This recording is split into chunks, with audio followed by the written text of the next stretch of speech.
Sunday vlog இன்றைக்கி 6 மணிக்கு கரெக்டாக எழுந்துட்டேன். டெய்லி 6 மணிக்கு எழுறது ஒரு ஹேபிட்டான தொட்டு நான் அலாரம் வைக்காமல் எழுந்துட்டேன். நைட்டு தூங்குறவங்க காலையில் எழுறாங்களா இல்லையான்றதே தெரியாது. இந்த ஒரு டே கொடுத்ததுக்காக கடவுளுக்கு ஒரு நன்றி சொல்லி இந்த டேவை ஸ்டார்ட் பண்ணியாச்சு. என்னோடய பெட்ஷீட்டு என்னை பாயை மடிச்சிட்டு ஃபஸ்ட்டு டாஸ்க்கை நான் கம்ப்ளீட் பண்ணிட்டேன். சண்டேன்றது தொட்டு வீட்டில் எல்லோரும் தூங்கின்னு தான் இருக்காங்க. பட் நான் வந்து ரொம்ப சீக்கிரமாக எழுந்துட்டு என்னோடய வேலையெல்லாம் நான் முடிச்சுக்குவேன். நீங்கள் ஒன்று கவனிச்சிங்களா? நான் லெஃப்ட் ஹேண்டில் தான் ப்ரெஷ்ஷை பிடிச்சின்னு ப்ரெஷ் பண்ணிகிட்டு இருந்தேன். எல்லாருக்கும் குட் மார்னிங். 30 days ஏர் ஃபால் சேலஞ்ச் கண்டினியூவில் தான் இருக்குது. இந்த 30 days ஏர் ஃபால் சேலஞ்சிலேயே பெரிய சேலஞ்ச் என்னன்னாக்கா, இந்த ஒரு சேலஞ்சை கன்சிஸ்டண்ட்டாக மெயின்டைன் பண்ணுறது தான் ஒரு பெரிய சேலஞ்சாக இருந்துச்சு. இந்த ஒரு யோகா பொசிஷனில் தான் லாஸ்ட் ஃபியூ டேஸ் நான் வந்து இந்த ஜூஸ் எடுத்துகிட்டு இருந்தேன். விஐபிங்க வெயிட்டிங், அவங்களுக்கு சாப்பாடு போட்டாச்சு. 2 பேர் வந்து எட்டி பார்த்துட்டு சாப்பிடாமலே போயிட்டாங்க. I always believe in compounding. அது மணி ஆகட்டும் இல்லைக்கட்டி ஒரு சிம்பிள் ஒரு எக்ஸசைஸ்னால் இருக்கட்டும், லாங் பீரியடில் அதோடய ரிசல்ட் வந்துட்டு ரொம்ப நல்லாவே இருக்குன்றது என்னோடய பிலீஃபு. நான் டெய்லி எக்ஸசைஸை ஒரு 10 minutes தான் பண்ணுவேன். மிஞ்சி போனால் ஒரு 20 minutes அவ்வளோதான். இங்கே ப்ராப்ளம் என்னன்னாக்கா ஸ்டார்ட் பண்ணுறது தான். சின்ன வயசில் நம்ம சொல்கிற பேச்சு நம்மளுடைய உடம்பு கேட்கும். அதே வயசு ஆக ஆக நம்ம சொல்கிற பேச்சு நம்ம உடம்பு கேட்கவே கேட்காது. நம்ம உடம்பு சொல்கிற பேச்சு நம்ம கரெக்டாக கேட்டாக்கா அதோடைய வேலையை அது கரெக்டாக செய்யும். எக்ஸசைஸ் முடிச்சாச்சு. இப்போ டைரெக்டாக கிரவுண்டுக்கு போய் விளையாட வேண்டியது தான்.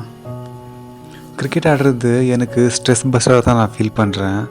ஏன்னா வாரம் முழுவதும் வேலை பண்ணிவிட்டு அந்த ஒரு நாள் கிரிக்கெட் ஆடும் போதோ நெக்ஸ்ட் வீக்குக்கு ஒரு ஃப்ரெஷ்ஷான ஒரு ஸ்டார்ட் கிடைக்குதுன்னு நான் நினைக்கிறேன். அவுட் சைட் வெதரு செம்ம கூலிங்காக இருக்குது. டீமு கண்டிப்பாக வருவாங்களான்றது சந்தேகமாக தான் இருக்குது எனக்கு என்னமோ.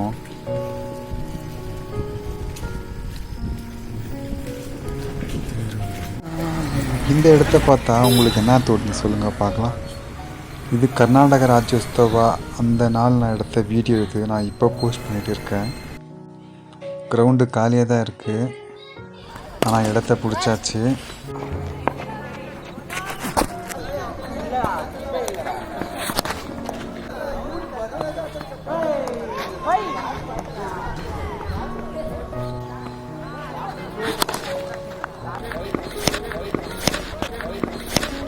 ஒரு மேட்ச் விளையாடியாச்சு.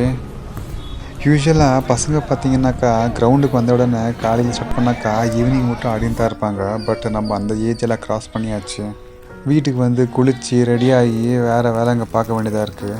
இன்றைக்கி பிரேக்ஃபாஸ்ட் வீட்டில் இருந்துட்டு நேற்று வீட்டில் சொல்லியாச்சு. பட் நான் போன கிடையாதுன்ட்டு உங்களுக்கு காட்டுற பாருங்கள். உங்களுக்கு தெரிஞ்சால் நீங்களே சொல்லுங்கள் பார்க்கலாம் கமெண்ட்டில். இந்திரா கேன்டீனில் சண்டே ஆனாக்கா மார்னிங்கு உப்பிட்டு போடுவாங்க.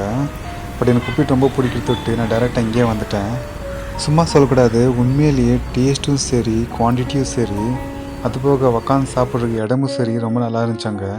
லஞ்சுக்கு வேண்டிய ஐட்டம் எல்லாம் கொடுத்தாச்சு. அதெல்லாம் கட் பண்ணி கொடுத்தாக்கா தான் மதியத்துக்கு சாப்பாடு ரெடி ஆகும் வீட்டில். அதுக்கான வேலையை ஆரம்பித்தாச்சு. நான் ஆனியன் கட் பண்ண ஆரம்பித்தேன்.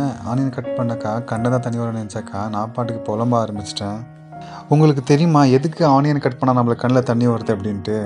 ஆனியனு கடவுள்கிட்ட போயிட்டு, கடவுளை யாராச்சும் ஒரு மனுஷன் சேர்த்தாக்கா இன்னொரு மனுஷன் அழுகுறான், பட் நான் சேர்த்தாக்கா யாருமே அழுமாட்டாங்களே அப்படின்னு கேட்கும்போதோ, கடவுள் வந்துட்டு கவலைப்படாத, இந்த உலகத்தில் இருக்கிற எல்லா மனுஷனுங்களும் எல்லோரும் ஆனியன் கட் பண்ணும்போதோ கண்டிப்பாக அவங்க வந்து உனக்காக அழுவாங்க அப்படின்ற ஒரு வரத்தை கொடுத்தாராம்.